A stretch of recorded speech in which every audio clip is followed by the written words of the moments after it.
අයිබෝන් යාළුවනේ අදත් පිළිගන්නවා නිලංග YouTube නාලිකාවට වගාවීමට. අද මම ඔයාලට මේ පින්නන්න යන්නේ මේ නයිමිලිස් වලට පොර දාන විදිය. මේ මං ගිය කන්නෙන් පස්සේ දැන් මේ අලුත් කන්නේකට ගල් ටිකක් හිටව ගත්තා. මම තෝරගත්තේ මේකට මේ යාරමිලා කොම්ප්ලෙක්ස් එක. මේක තමයි මං අත්දැකීමෙන් තියෙන හොඳම පොර වර්ගය දැනට.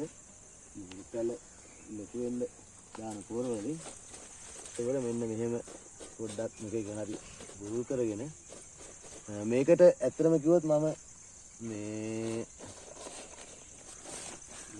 කුකුල් පොර එතකොට මේ වෙන මොකුත් එහෙම යොදාගෙන නැහැ. මේ ගෙදර හදපු රොඩු කොණු අනම්මනම් ඔක්කොම දිරච්චා ඒවා දාලා පස්සේ එක කලවම් කරලා තමයි මේක මේ හදලා තියෙන්නේ.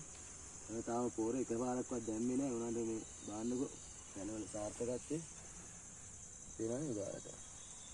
ඉතින් මේක හරි මාත්‍රාවට පොර ටික දාගත්තොත් අනිවාර්යෙන් වරදින්නේ නැහැ. බඩු හැදෙනවා කියලා දන්නවා අනිවාර්යෙන්ම. මොකද මට අත්දැකීම් දැන් තියෙනවා. මෙන්න මෙහෙම වටේට ගිනි පෙට්ටි පියනක් විතර දාලා ඊට පස්සේ මේක මෙන්න මෙහෙම වහගන්න. මේ සරලම ක්‍රමේ. හැබැයි මෙව වල හිටෙවුවා වගේම තමයි මෙන්න මේ වගේ තනකොළ එහෙම ඇවිල්ලා තිබ්බොත් අනිවාර්යයෙන්ම ගලවලා දාන්න. මොකද නැත්තම් දාන පොර ටික ඔක්කොම මේකට තමයි උරාගන්නේ. ඒතර පැලේ හැදෙන්නේ නැති යනවා. කොහොම ගලවලා අයින් කරගන්න සුද්ධ කරගන්න තන කරන්නේ.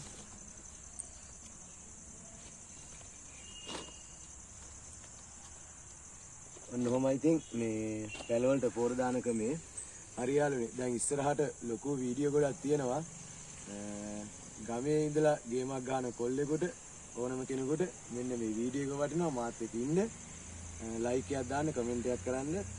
එතකොට මම දාන වීඩියෝ ඔයාලා ඔක්කොටම සබ්ස්ක්‍රයිබ් කරාට පස්සේ අනිවාර්යයෙන්ම හම්බ වෙනවා.